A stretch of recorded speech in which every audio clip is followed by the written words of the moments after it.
Hello everyone, welcome to another hour of Devastation color review.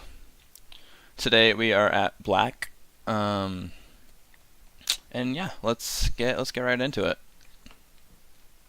So, the first card is a Cursed Horde, 3 and a black zombie. 1 and a black, target attacking zombie gains indestructible until end of turn, and it's a 3/3. I think this card is pretty garbage,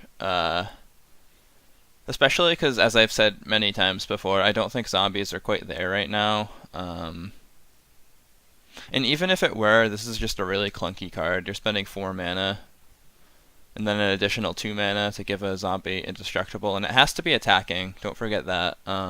It's not like you could just give it indestructible at any time. It has to be attacking. So yeah, I think the card is just kind of meh. Moving forward, let's talk about Amit Eternal. 2 and a black, afflict 3. Whenever this creature becomes blocked, defending player loses 3 life. Whenever an opponent casts a spell, put a -1/-1 counter on Amit Eternal. Whenever Amit Eternal deals combat damage to a player, remove all -1/-1 counters from it. Kind of interesting. You gotta think that on average, in the early turns, if your opponent curves out well, they'll probably cast 2 spells in 1 turn, and then therefore this will become a 3/3. Like, I'm specifically talking like turns 3, 4, and 5. Normally, sometimes someone can cast 2 spells on turn 4 with like a 2-drop, 2 2-drops, and he'll become a 3/3 as a result. And he has to deal combat damage before the spells get removed. If he gets blocked, they lose life. How's it going, Shard Up? Just talking about Amit Eternal. It's kind of a hard card to evaluate, isn't it? I did face it at pre-release, and I don't think I got a good evaluation of it at pre-release because I normally attend 2XG with my friend for pre-release. And that's kind of another topic. I like to do that because you get to share card pools and it makes your overall decks better. But anyway, in 2XG, this card's pretty bad because you're going to have 2 people casting spells, and you can really shrink it down quite quickly. Additionally, there's going to be twice as many creatures that can block it. So I think it's a 1v1 card for sure. Not saying that there's 2v2 in Arena anyway, but that's just an observation that I have. And it might be good. Especially, like, this is the kind of card where if you can get it on the play on turn 3, I think this card is great. But on the draw, it's definitely worse because they have time to, set up their own board and set up answers, set up ways to make it smaller, because don't forget, every time they cast a spell, it's going to get a little smaller. But it's a very early impact card. I think the longer the game goes, unless you guys both run out of resources and there's no way to deal with it, I think Amit Eternal is definitely an early game card, and he's interesting. Definitely kind of hard to evaluate. I do want to try him out. He kind of reminds me of something like Wanted Scoundrels, where Wanted Scoundrels, when it dies, target opponent gets 2 treasures. But in this case, I think I like Amit Eternal more, because at least when Amit Eternal dies, your opponent doesn't get ramped, So, I'm kind of a fan. As far as overpowered, like, 3-drops are concerned that have, negative effects associated with it, I think this is one of the better ones. You can kind of compare it to cards like Lathnu Hellion, where it's an overpowered 3-drop that has a quirk to it that can make it get a lot worse. But yeah, I think Amit Eternal is pretty good. Again, hard to evaluate, but I'd be willing to play around with this guy. I think he's good enough to definitely try out and see if you like him. Okay, Apocalypse Demon, 4 and 2 black demon. flying Apocalypse Demon's power and toughness are equal to the number of cards in your graveyard. At the beginning of your upkeep, tap Apocalypse Demon unless you sacrifice another creature. I don't really like this card. Maybe if you made an Anointed Procession deck with it and you were able to go super wide. The problem is we don't have Hidden Stockpile for a while, and I know we're getting Kaladesh cards. Nate Price did confirm it.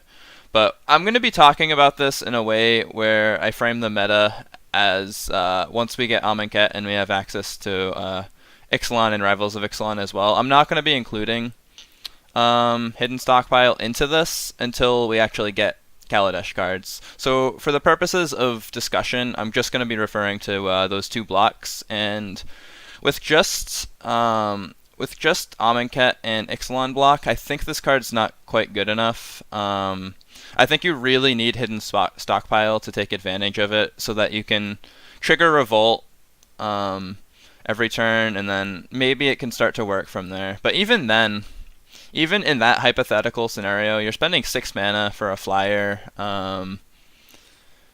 that doesn't really protect itself that well. Like, there's a lot of Chupacabras out there that can easily derail this card. Yeah, I'm actually not too much of a fan. I feel like cards that require sacrifice to live are generally pretty hard to play around with. And I don't think this is any exception to that. You're going to require a lot of setup to make Apocalypse Demon actually worth using. Like, you need to have the Hidden Stockpile already out. You need to have creatures out. And it just feels very situational. It could be great if you have that board state set up, but otherwise it might just feel like a dead card. Banewhip Punisher. 2 and a black human warrior. When Banewhip Punisher enters the battlefield, you may put a -1/-1 counter on target creature. 1 black, sacrifice Banewhip Punisher, destroy target creature that has a -1/-1 counter on it. Interesting.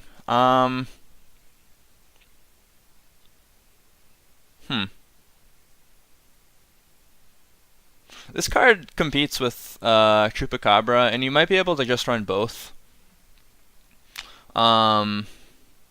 See, for Chupacabra, it's an ETB trigger that just destroys target thing, whereas in this case, enters the battlefield, they put -1. You put a -1 counter on target creature, and as long as you have 1 mana open, you can just sacrifice it.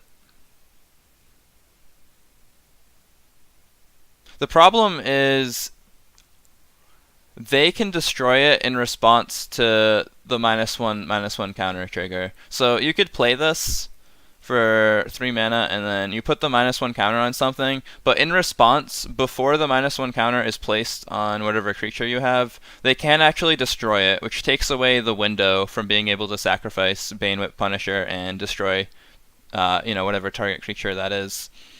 So it might just be worse than Chupacabra. However, it is a 3-drop, and you do get to nerf something.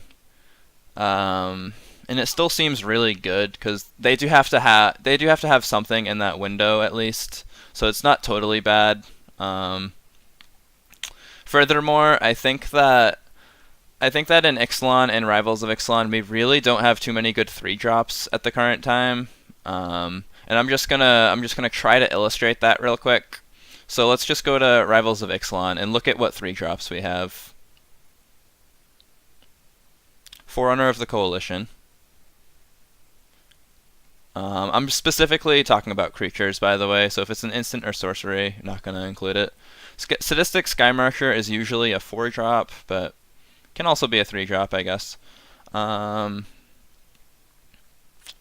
that's it. Voracious Vampire. Okay, let's go to Ixalan now.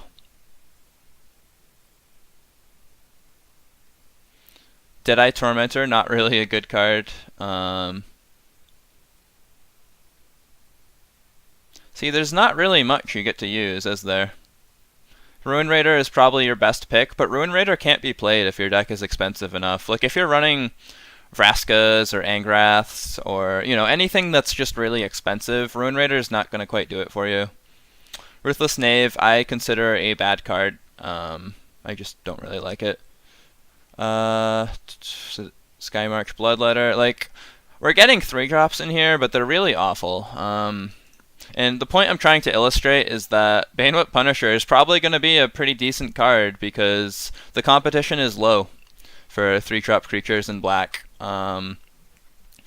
And I think I'm going to be running Banewhip Punisher quite a bit, actually, in any creature deck that relies on black, because we just don't have anything else that quite does it. Ruin Raider is probably the best other thing we have right now, and even Ruin Raider just can feel really bad sometimes. I know Ruin Raider has lost me a number of games, so having access to something that is similar to Chupacabra for 3 mana, I'm pretty happy with it. Like, you just gotta imagine running 4 Banewhip Punishers and 4 Chupacabras, and you just have a ton of creature hate. You think Banewhip Punisher is about as good as Chupacabra? Yeah, they're very similar. And you can't just say it's worse than Chupacabra, because it is 1 mana less to cast this, and you do get, even if they kill it in response, you do still get to nerf something. In an ideal situation, you're facing vampires or pirates, and they just have a tiny creature on board that you can kill just automatically. Furthermore, this doesn't have to be something that you put a -1 counter on. That Banewhip Punisher puts a -1 counter on. Say, I know minus counters is a bad deck, but say there is a way that you just put a minus counter on something, and it doesn't have to be just via Banewhip Punisher. For example, you could run a card alongside it, such as Soulscar Mage. So you could run it alongside a Soulscar Mage, and you could kill something and then, sacrifice this. You guys see what I'm saying, though. Like, you can put -1 counters on creatures via means other than Banewhip Punisher, and Banewhip Punisher can take advantage of that, even if she doesn't want to sacrifice herself to kill the one that she targeted, I think that's pretty cool. And Shard thinks he prefers Banewhip. I'm not sure which one I prefer, but I do think both of them are pretty good cards, for sure. Okay. Bantu's Last Reckoning. 1 and 2 black. Sorcery. Destroy all creatures. Lands you control don't untap during your next untap step. This card is really good, especially when we have Carnage Tyrants running amok in the format. And I do want to get derailed. This is a self-derail, guys. Self-derail, I do want to talk about Carnage Tyrant real quick, and how little answers there are to him in black. And I'll get back to Bantu's Last Reckoning. So I'm going to open Mana Stack real quick and show you guys this Dimir deck that I am running. This is not the exact Dimir deck that I have. You'd have to take out 1 Nezahal, add in 2 Tetsumoks. You'd have to take out 3 Vraska's Contempts. You'd have to take out 2 Vona's Hungers. And you would have to add a bunch of Reaver Ambushes, this is what Reaver Ambush does. But I was in a game the other day, and this guy had 4 Carnage Tyrants. I only have 2 Vona's Hungers. So in my entire deck, I only have 2 cards that can deal with Carnage Tyrant. And the game essentially went as such. He had an Arguel's Bloodfast out, which I elected not to counter because I figured he just wouldn't have enough win cons to beat me, and I would just essentially mill him out. That was the game plan. He doesn't have enough win cons. I can just sit, and eventually he's going to run out of cards before I do because he's just using the shit out of his Arguel's Bloodfast. I have 2 Vona's Hungers. 2 Vona's Hungers in my entire deck. Additionally, I have 2 Tetsumoks that can block Carnage Tyrant. And that's it. That's the only way I can get through Carnage Tyrant.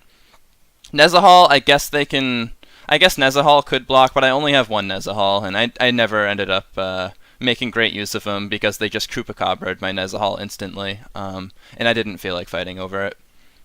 Anyway, going back to the game, essentially I had to pretty much bottom everything and make sure that I found these Vona's Hungers. And because he had 4 Tyrants, and I did end up milling him out throughout the course of this game, it got really awkward.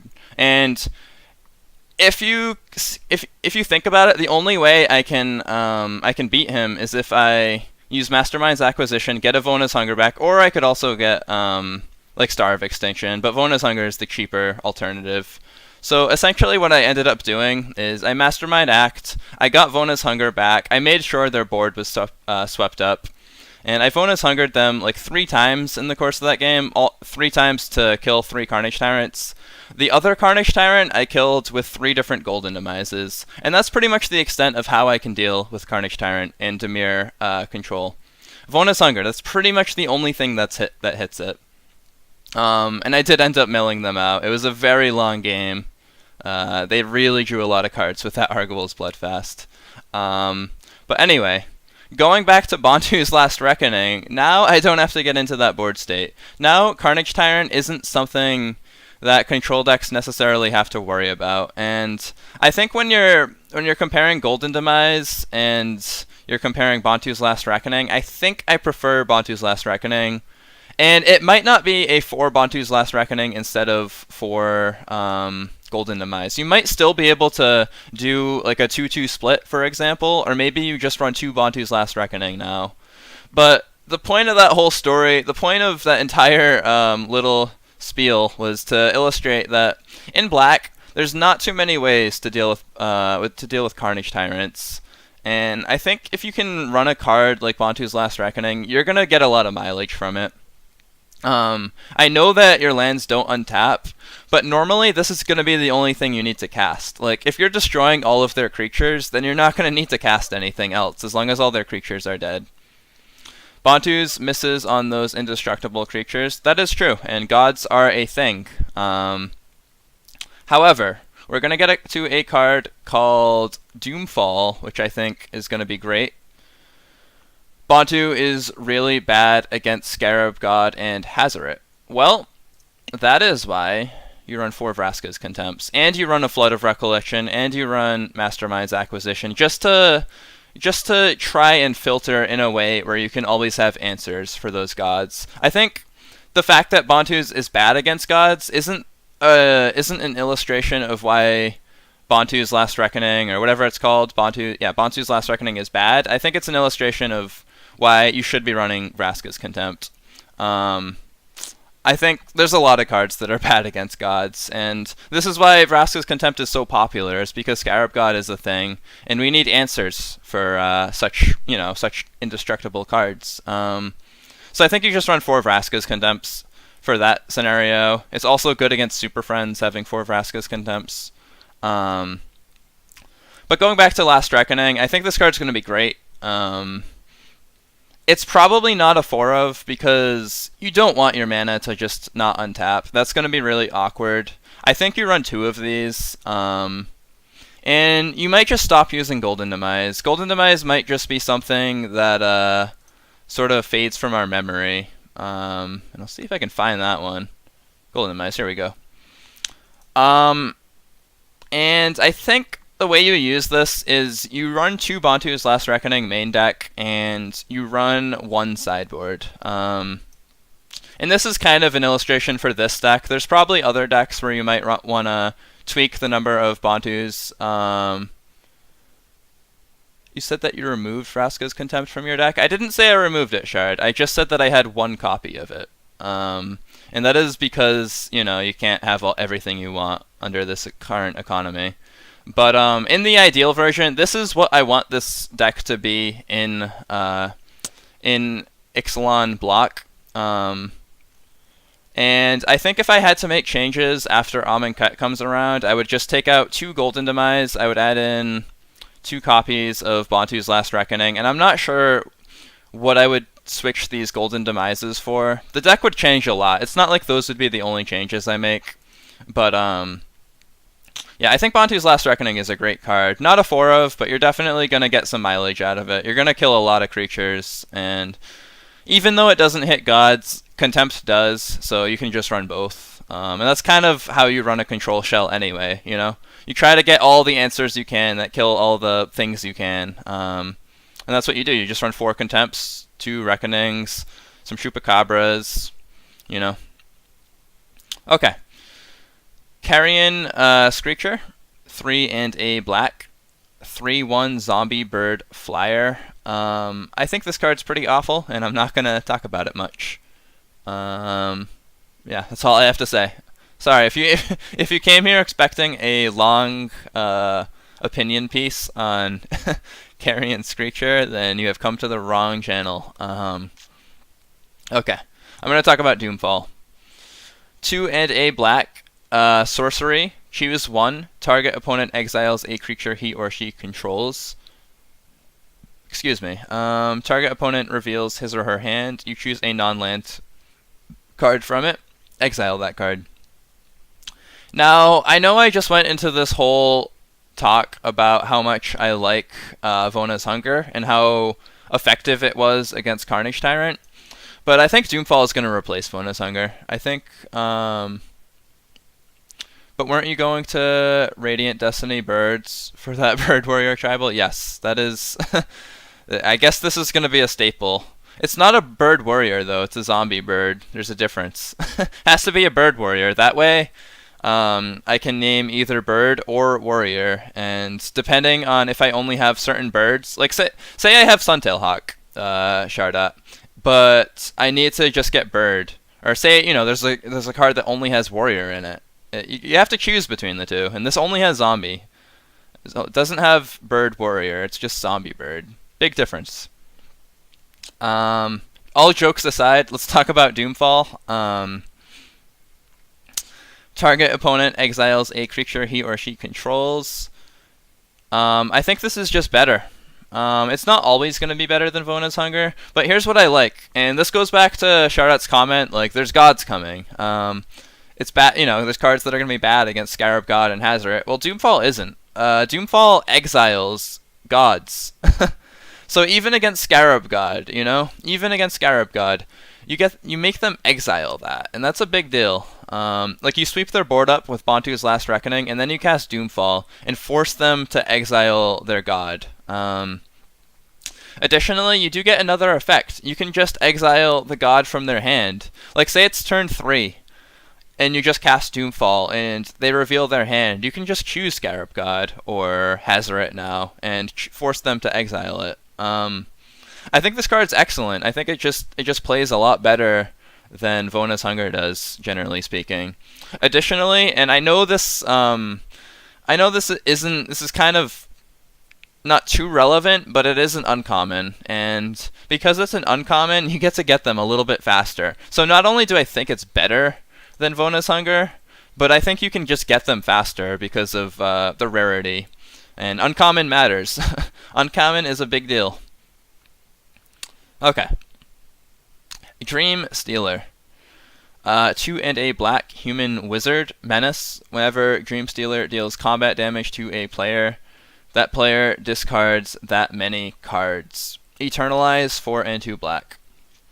So I did just talk about how there's very few 3-drops that I like in black right now. And I think this it's not the best card. I'm not going to defend it and say it's the best thing we've ever seen. But what I will defend about it is that I think it outperforms most of the other 3-drops that we have. The fact that it has Menace means that you can actually force them to discard cards. The fact that it has Eternalize means you get a 4/4 with Menace at some later point. And it's Eternalize 6, which isn't the worst thing in the world. Eternalize 6 is pretty reasonable. I have seen a lot of Eternalize 7s coming out of blue, so the fact that it's not the most expensive Eternalize cost seems pretty decent to me. Yeah, I like this card. I think I'm going to run it in some of my black decks simply because there's not too many creatures I can run, and it seems like it'll do a good job. I sort of get these janky ideas, like running Dreamstealer and Angrath in the same deck and just go for hand hate. I know that's something that Monk has been preaching about lately. He's been showing off essentially these sort of decks that hate on the opponent's hand, and I think Dreamstealer and Angrath would be a fun combo deck to sort of, hate on their hand, and eventually they're just out of threats, and hopefully you can win the game from there. I don't think that deck is tier 1. I think it's more of a fun Z deck, but now you can run it. And I still think Dreamstealer is a card that I may actually run in some decks. It might just get outclassed by Bane Whip Punisher, but the fact that we have other 3-drops that are not awful seems decent. And you gotta love Eternalize. That is just a fun mechanic, giving you card advantage over the course of a game, because you can just get things back. Okay, Grizzly Survivor, 2 and a black, Minotaur Warrior. Whenever you cycle or discard a card, Grizzly Survivor gets +2/+0 until end of turn. He's a 2/3. I think this card's pretty awful. There's not too much cycling coming out of black, and I'm just underwhelmed by this card. Even if you can get it really big, like say you cycle like 2 or 3 things, and it's like a 7/3. If they have a 3-powered thing, they can still get in front of it and kill it. It's not like it has trample. I think this card's pretty underwhelming, and just don't really see what else there is to say about it. Hour of Glory, 3 and a black, instant. Exile target creature. If that creature was a god, its controller reveals his or her hands and exiles all cards from it with the same name as that card. Huh. If that creature was a god. So it doesn't like search through their deck. It's not like a Lost Legacy, so to speak. And I'll just pull Lost Legacy up real quick.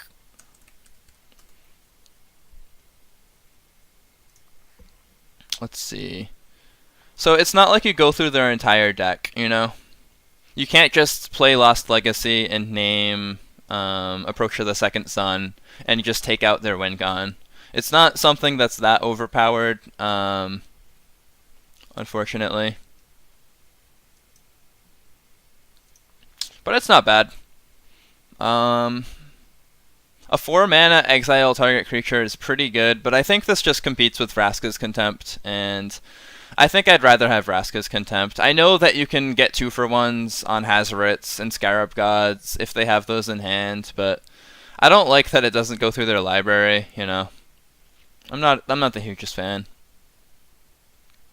Herr von Schardenhausen. I love pronouncing German phrases. I don't know, it just sounds kind of funny to me. And that's not to knock on their language, I just think, for whatever reason, I find it amusing. The language is quite badass, though. Okay. Kenra Eternal, 1 and a black. Zombie Jackal Warrior. Oh, by the way, did I pronounce that phrase right? I don't know what it means, so it would give me, good karma points or whatever if I pronounced that correctly. Just it'd make me feel good about myself.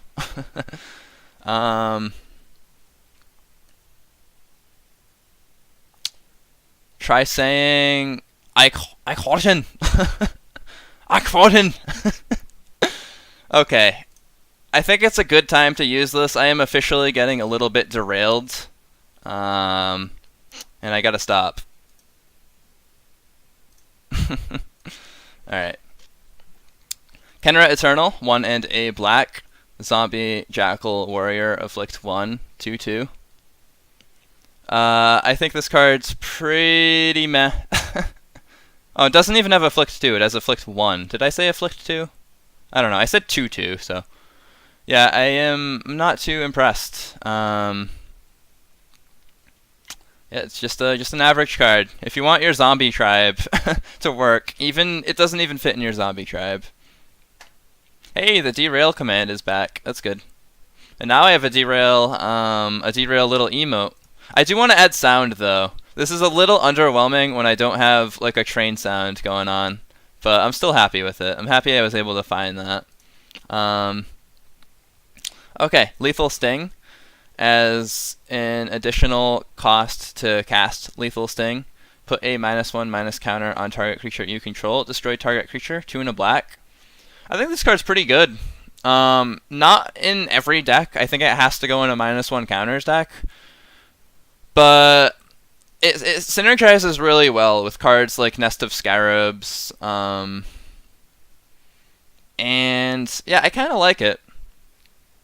Are there other cards other than Nest of Scarabs that reward you for putting minus counters on creatures you control, though? If it's just Nest of Scarabs that's the payoff, then it's probably not as good as I want it to be. And I don't know if there are any payoffs. Like, I don't feel like going through all of Amonkhet and Hour of Devastation to see if there's a payoff card, but if there is, and you know of it, just name it. But yeah, as much as I like it, as much as it synergizes with Nest of Scarabs, I guess there's Hapatra. Hapatra synergizes with -1 counters. You can make Death Touch snakes. But yeah, I think it's, other than those two cards, there's not much that I can really think of. Channeler Initiate, you can put your counters on Channeler Initiate, and that'll be the card that just removes them over the course of the game. But if there was more, I would really like Lethal Sting. If there were more sort of cards that take advantage of putting counters on creatures you control, -1 counters on creatures you control, then I'd love it. I still kind of like it, though, because it's a card that can, reward you for using that kind of deck, which is cool. Okay, Liliana's Defeat. 1 black, sorcery. Destroy target creature or black planeswalker. If that permanent was a Liliana planeswalker, her controller loses 3 life. Wow. I think this is pretty decent if you're facing black. Just a destroy card for 1 mana.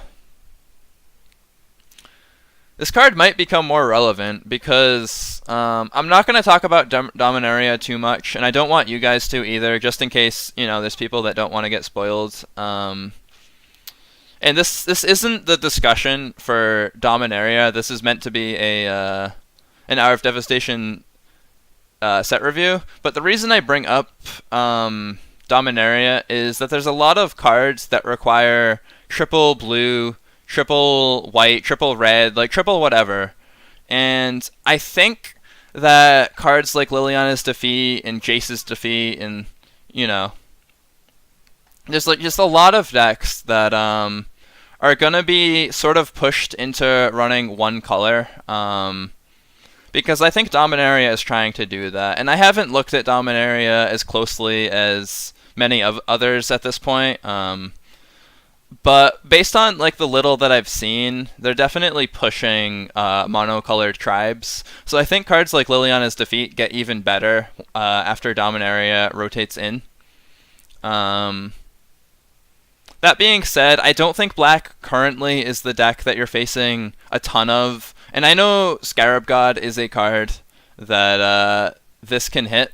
No, it can't. It would just destroy it, so they'd get it back. So it doesn't even hit Scarab God. It doesn't hit Scorpion God. Will I do a Dominaria review? Yes, holy crap. But the thing is, I'm going to wait until the spoilers are, like the pictures are revealed. And then I plan on doing a review with Monk. Because it's just a little aesthetically pleasing to do a set review on big blankets of text and no actual pictures. I've always been I've always been a person who likes visual appeal, visual flair, so to speak. And the fact that we just can't see any of the art, I feel like would make that kind of boring. But once the art gets uploaded, Monk and I do plan on doing the Dominaria set review, and there's no date attached to that because we don't know when the spoilers are all gonna, all the photos are gonna get put online. But when that does happen, you can expect a announcement from both of us. Agreed. I find it confusing just looking at card text. Yeah, it's kind of boring. I don't hate it. I don't hate reading these passages of text to see what cards do, but it definitely doesn't have quite the same effect as when you see the art. I think that definitely just makes it more fun. Like, I can talk about cards and how I like their art, you know? I can say that I think Bantu's Last Reckoning has a pretty cool piece of art in it, and I can look at the flavor text, and that's one thing you can't really do, and it definitely takes away from the experience. So once all that gets revealed, there's definitely gonna be a date that we set to review. Hopefully a little earlier, because last review I did with Monk, it started at like 10 p.m. and I feel like I was up until 2 in the morning and I was quite tired. But that's another conversation. Getting a little derailed again, but that's okay. Lurching Rot Beast, 3 and a black. Zombie Beast, cycling 1, 4/2, just sort of a bad card. That's all I have to say about that one. Cool, looking forward to that. Great. Can't wait to have you on board. I'm looking forward to it as well. I had a lot of fun doing last set review, and I think I'm going to enjoy this next one as well. Alright, marauding Bone Slasher, 2 and a black, zombie Minotaur. Marauding Bone Slasher can't block unless you control another zombie. 3/3. Alright, this card's just bad. Not really too impressed by it. By the way, Holy, are you German? Because if you're saying German phrases, I know it's a little ignorant of me to assume that you might be German, but I feel like you might be German. Are you from Germany, my friend? I am curious. I like to know where my audience is from. I just find that sort of stuff interesting. To see where people are tuning in from. Okay. Merciless Slaughter, 2 and a black, zombie cleric, afflict 2. 2 and a black, discard a card, merciless eternal, gets +2/+2 until end of turn, and it's just a 2/2.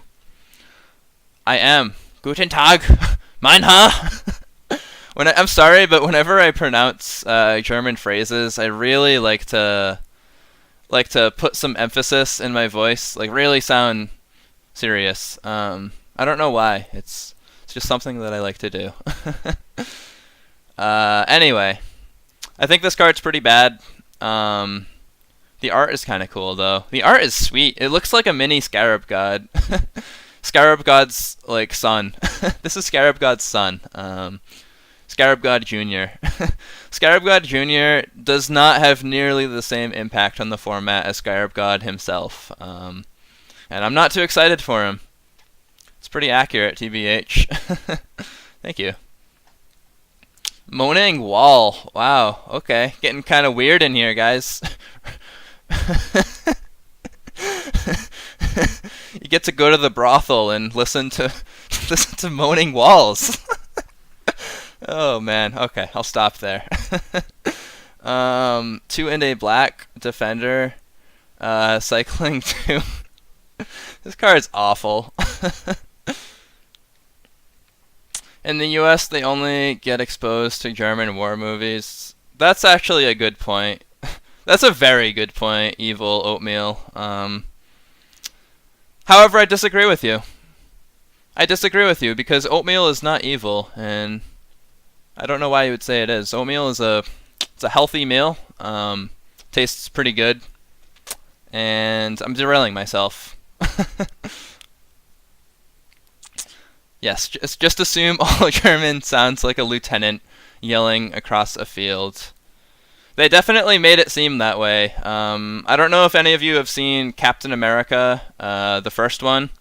Came out maybe 10 years ago or so. They definitely made all the Germans into these yelling, angry soldiers. Yeah, I love oatmeal. Okay, good.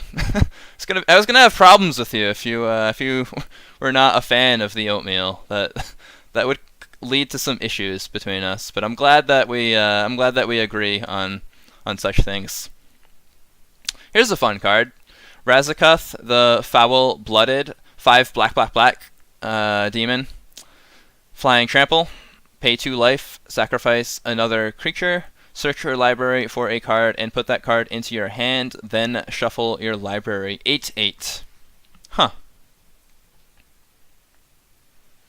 I don't like it that much. You have to sacrifice creatures. Over here we have the dubbed version, Captain Europe. What are you even getting at? Am I just getting trolled? Captain Europe? I'm so confused. You guys just don't like Captain America? Germans indeed like yelling a lot. Nighthawk can tell a story about that. I'd have to ask him. I'd have to take you up on that and see what Nighthawk has to say. Sadly, he is not among us right now, but if he were, I would definitely like to hear that story. Yeah, this card seems pretty bad. Just the fact that you have to sacrifice another creature makes me really dislike it. Imagine if it was just an 8-drop with Flying Trample that you could just pay 2 life and, you know, search your library for a card, rather than having to sacrifice a creature in order to do that. We don't quite have the token decks with Hidden Stockpile that we wish we could have. And I know Kaladesh is coming. Nate Price has confirmed it. But it's not coming anytime soon. It's going to be a little while. I imagine in at least another month or 2. And until that time comes, I think Razaketh is just a really bad card. The problem I have with Razaketh is I compare him to other cards, such as Zakama, who, as soon as you play Zakama, you get instant value. You get to destroy an enchantment, deal 3 damage to a creature, gain 3 life. You know, you get instant value when that Zakama hits the field. You need to have a creature in play for Razaketh to get you that value, and you have to sacrifice it, which doesn't feel that great. Unless you have the Hidden Stockpile deck, where it's super wide, and you're able to do that. But we don't have Hidden Stockpile coming anytime soon, so until that time comes, I think Razaketh isn't that good. He may just be too expensive, you know? 8 mana for this kind of thing. I feel like if I was spending 8 mana, I wish he had something else to him. Like, very underwhelming, isn't he? 5 and 3 black for this? I don't know. I'm just not impressed. I'd rather run like Argwol's Bloodfast, you know? Why not just spend 2 mana, play Argwol's Bloodfast, and then just draw a bunch of cards? You're not gonna be searching your library for the card that you want, but every 2 life you pay, you're gonna get another card deeper into your deck for just a 2 mana enchantment. And yeah, if I had to compare this guy to Argwol's Bloodfast, I think I would take the Bloodfast pretty much every time. And he just dies pretty easily. It's not like people don't have Chupacabras and, you know, just destroy spells. Like, he's not a hard target. Not that difficult to deal with. He's legendary, so if you run 4 of him, it gets really awkward. Like, it just seems bad to me. Let's see if his right is any better. Razaketh himself, not impressive. What about Razaketh's right? 3 and 2 black. Search your library for a card, then put that card into your hand. Then shuffle your library. Cycling 1 black. No, I don't like this card either. We already have something called Mastermind's Acquisition, which I realize doesn't cycle, but it's 1 mana less, and you can access your sideboard from it. I just know. Nope. What's that, like, hang on, guys. I gotta pull up something. When I look at that card, this is what I think. This is me reacting to Razaketh's whatever it is. Great practical joke, Jim. Got me go to the annex. No, God! No, God, please, no! No! No! No! That is me. That is my thoughts on on Razaketh's right. Not a fan. Don't run this card. Run your Mastermind's Acquisition. Don't run Razaketh's right. God, no. No! I gotta get that as a plug in my OBS, so that when I just dislike cards enough, I can just throw that up there. um, Ruin Rat, 1 in a black. Rat, Death Touch. Hey, Nighthawk, how's it going? We were just talking about you. Holy Crap said that you have a good story about Germans indeed like yelling a lot. So funny of you to join us. I don't know if you have anything to share there, but I would be interested to hear if that is something you would like to talk about. Anyway, Ruin Rat, 1 in a black, Death Touch. When Ruin Rat dies, exile target card from an opponent's graveyard. So I guess you can hate on Scarab Gods with your with your 1/1 rats. Hey, he's running Scarab God. Let me just sideboard in my 1/1 Death Touch rats. No, I don't think this card is quite good. Is this when I bullied Holy in Arena early days? You'd have to ask him that, Mr. Hawk. All he said was that Germans indeed like yelling a lot, because we were on the topic of Germans and how whenever I read anything German, I just yell it for true propaganda authenticity. Because I know a lot of American movies portray Germans as these soldiers that just yell at people.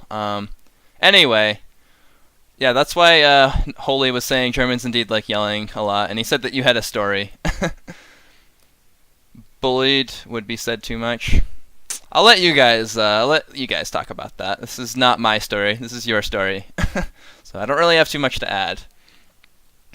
What I do have to add is the story of a Scrounger of Souls. 4 and a black, horror lifelink, 3 and a 4. And the story of Scrounger of Souls, for any of you guys curious, is that I look at this card and I don't put it into my deck. And that's the story. I know you guys may have been expecting something a little more elaborate, something with a plot, but the story is basically I crack this card in one of my packs and I don't throw it into any of my decks. And that's about it. Okay. Torment of Hailfire, X black black. Sorcery. Repeat the following process X times. Each opponent loses 3 life unless that player sacrifices a non-land permanent or discards a card. Huh. So it gets better the more mana you have. Let's just assume for full jank purposes that we have like 12 mana open. Like we've been sweeping the board for the entire game, and we just top deck this with like 12 mana open. So let's repeat this process 10 times. Each opponent loses 3 life unless that player sacrifices a non-land permanent or discards a card. So you're facing tokens, that's fine. Maybe for 10, a token deck could get hurt by that. But yeah, this card's awful against tokens. Combos with Azor's Gateway, yes. The problem with Azor's Gateway in this is that would I rather not just run Cut to Ribbons in Azor's Gateway? What would you rather have? Would you rather have Torment of Hailfire and Cut plus Gateway? Or neither, you know? Would you rather, or both? It's tough. I think both of them have merit. I kind of would rather have Cut myself, but I won't hate you for running Torment of Hailfire plus Gateway. Again, against tokens, I think this card is pretty garbage. It has to be against, like, say you're facing Super Friends. That's where this deck really thrives, you know? They just have not too big of a board. The problem is they can discard a card. They don't have to sacrifice their Vraska, Relic Seeker. They can just discard a card, and assuming they have a big enough hand, this is jankier, so you'd rather have this than Ribbons. Don't let Nighthawk's influence rub off on you. I know CGB gives you this rep for liking jank, and I don't know if you want to defend yourself against that, Hawk. I don't want to put any words in your mouth, but I don't know. I'd rather have my Cut to Ribbons deck, which I have actually built for any of you guys curious, and we are getting a little derailed, so I think I can use my little derail spiel. Let us get to Deck Builder, and I'll show you guys what I have for my Azor cut combo. And I'm going to deck tech this more later. I just want to briefly go over it for time purposes. You Azor's Gateway. If you find another Azor's Gateway, you exile the Azor's Gateway because of the legend rule. You run 4 cuts because it's just a really good card. You can kill creatures with it. You have a lot of removal. Scorpion God also synergizes quite well with Azor's Gateway, but maybe Nighthawk is right and I can indeed use Torment of Hailfire instead. I don't know. But I kind of like Scorpion God. He seems pretty fun. Thomas the Tank Engine theme plays softly in the distance. Yes. Tetsamok, another card that synergizes quite well with Azor's Gateway. I can hold open a ton of black mana and destroy a ton of creatures. And I have a lot of removal that destroys a bunch of other stuff as well. Maybe I can take out Angrath and add in Torment of Hailfire. There you go. That's my little deck tech. I don't want to get too into that because I am doing a set review, and that's why I tried to talk rather quickly as I reviewed that deck. So if you're curious, you can look at that more closely. I'm not going to be talking about it today. That is going to be a video for a future stream that I intend to upload to YouTube. So I'm trying to just go through it quickly, but you kind of got me on the topic since we were talking about, Torment of Hailfire and Azor's Gateway. Anyway.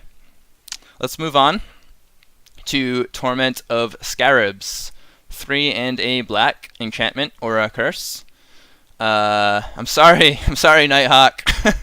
I'm done talking about Azor's Gateway. You had your little moment.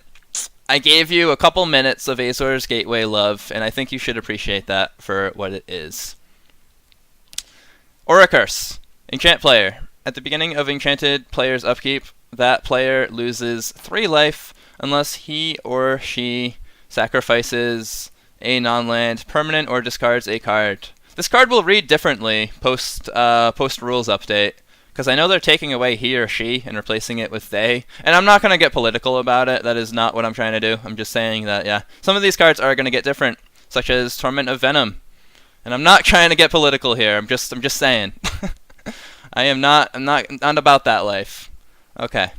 Anyway, is this card good? I don't know. Let's look at another card that is very similar to it. Black. It is, and I know this card. Nighthawk loved it a lot in his control decks in Magic duels. If I can find it, that would be great. It is an Amonkhet card, and it is black, and it is a big enchantment. There we are. Cruel Reality. Okay. So this card reminds me a lot of Cruel Reality. It's like a cheaper Cruel Reality, You don't have to tap out 7 mana to cast something. Yes, Cruel Reality. Nighthawk is on it. So at the beginning of enchanted player's upkeep, that player loses 3 life, so it's not 5 life like Cruel Reality, unless he or she sacrifices a non-land permanent or discards a card. Sacrifices a creature or planeswalker. So it is actually better than Cruel Reality in the sense that it can hit enchantments and artifacts, which is kind of cool, I guess. You can make them sacrifice their Anointed Procession if you can ever get into that board state where that's all they have to sacrifice. I kind of doubt it. I don't know. I kind of like Cruel Reality more. But let's see. The fact that they can discard a card makes it a little easier to deal with. And it just might be the thing that this curse isn't good, I can see it hosing a deck down. Like say you're facing your generic aggro deck. It's much worse because they get a choice. Yeah. Like even if you're facing the generic aggro deck, they get to just throw their hand away. And that does get a lot worse. Because they're just going to get empty-handed. That's how for example, Angrath. Angrath, the Planeswalker, where he makes you discard a card. Scarabs is a choice, and reality is not reality.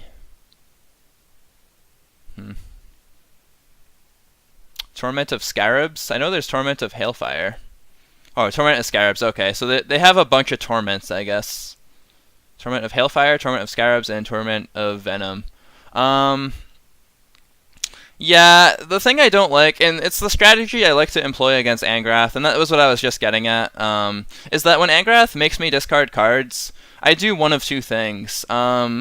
Either he'll discard cards and I just try to get aggro and kill my opponent before Angrath can really do much of anything, or I just leave open a land in my hand that I can discard, or I get empty-handed. You know, you can just get empty-handed and also combat it. I think there's, similar to Angrath, I think there's a lot of ways you can combat Torment of Scarabs. And giving them more options, as Nighthawk said, I think he's pretty on the money there. Just feels like they're gonna be able to weasel their way around this, you know.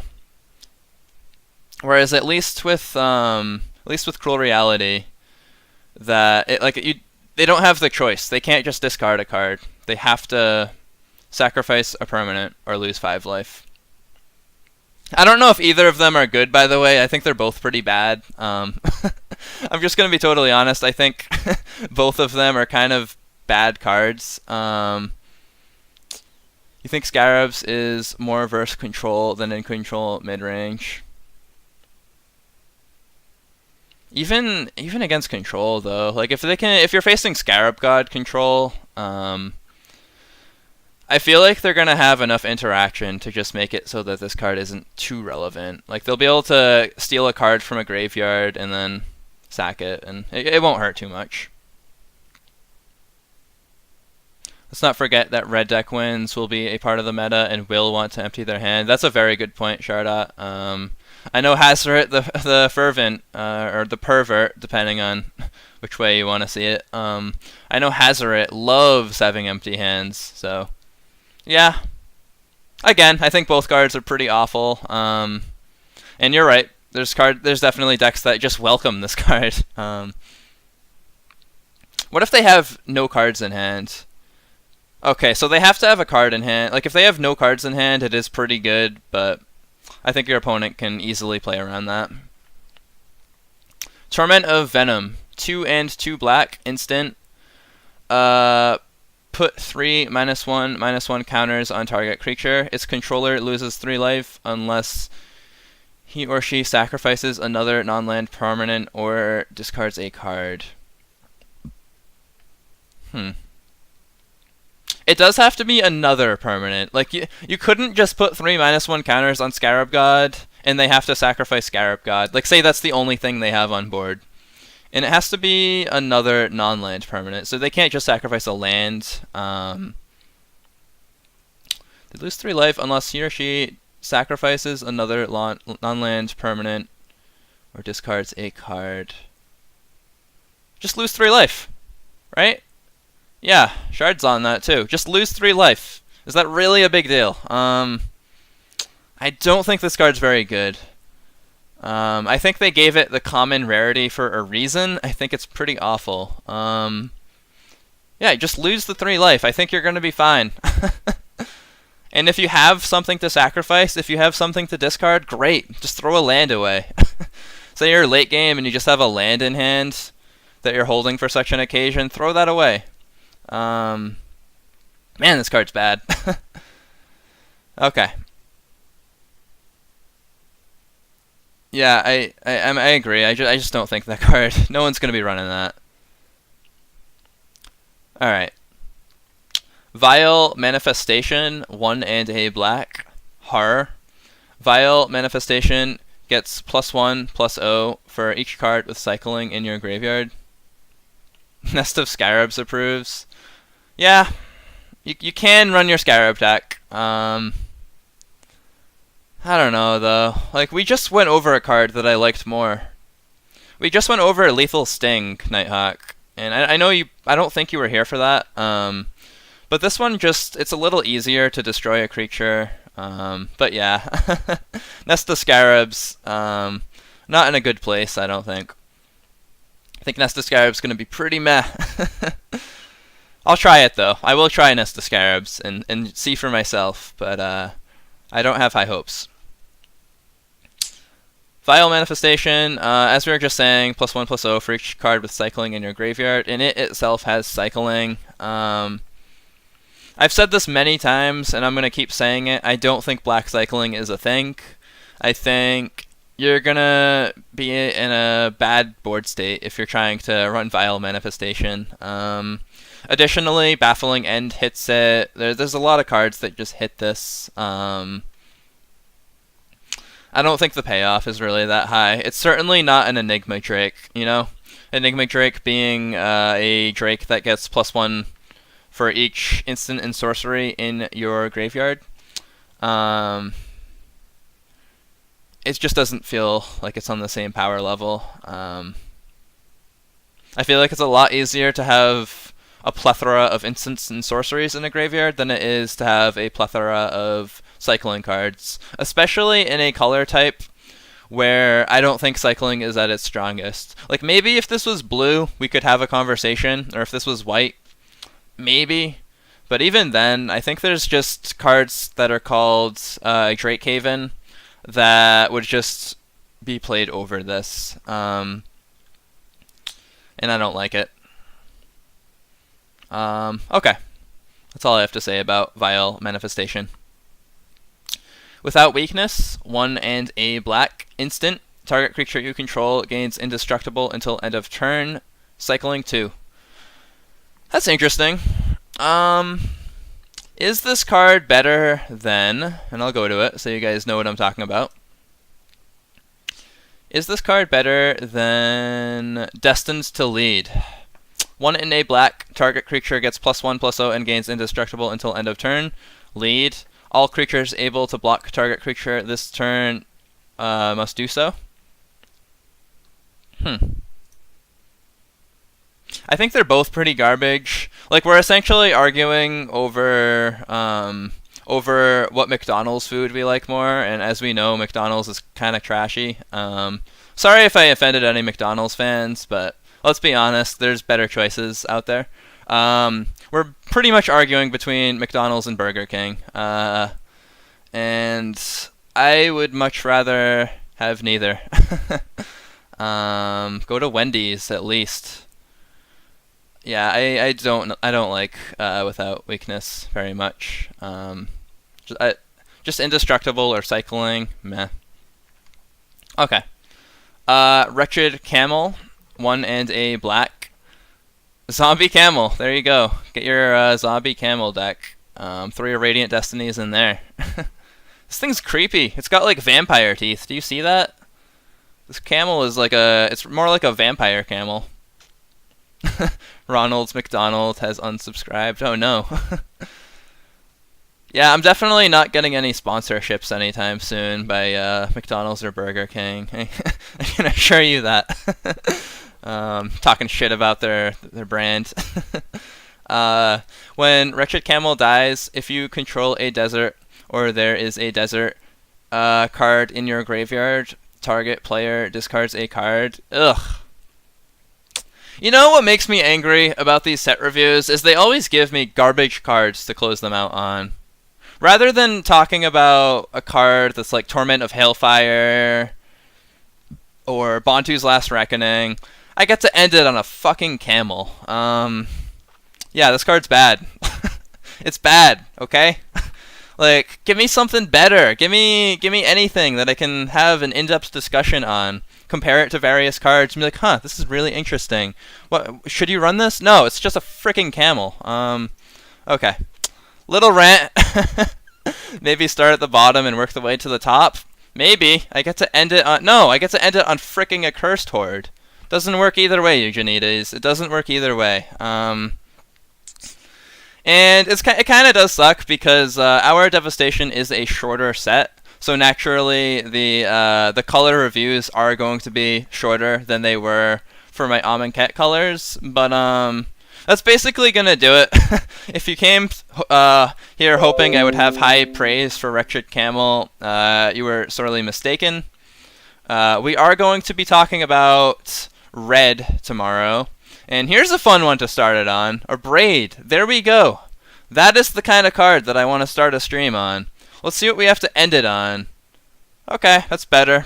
It looks better. It has rare next to it, right? Yeah, it's a rare. There we go. So stay tuned. I will be streaming at 1 p.m. Eastern Standard Time. And I'm a little confused because I know that Daylight Saving Time is changing. And I don't know if anyone uses Mountain Time. Or if there are other time zones out there that ignore Daylight Saving Times. I'm pretty sure like 99% of the world uses the same time zones and rotates tomorrow with Daylight Saving Time. So I don't think it's going to be an issue for anyone, but if you are in Mountain Time, take notes. All right, that's going to be it. I hope you enjoyed. I'll be here tomorrow, and take care. I'll see you next time. Thanks. Bye.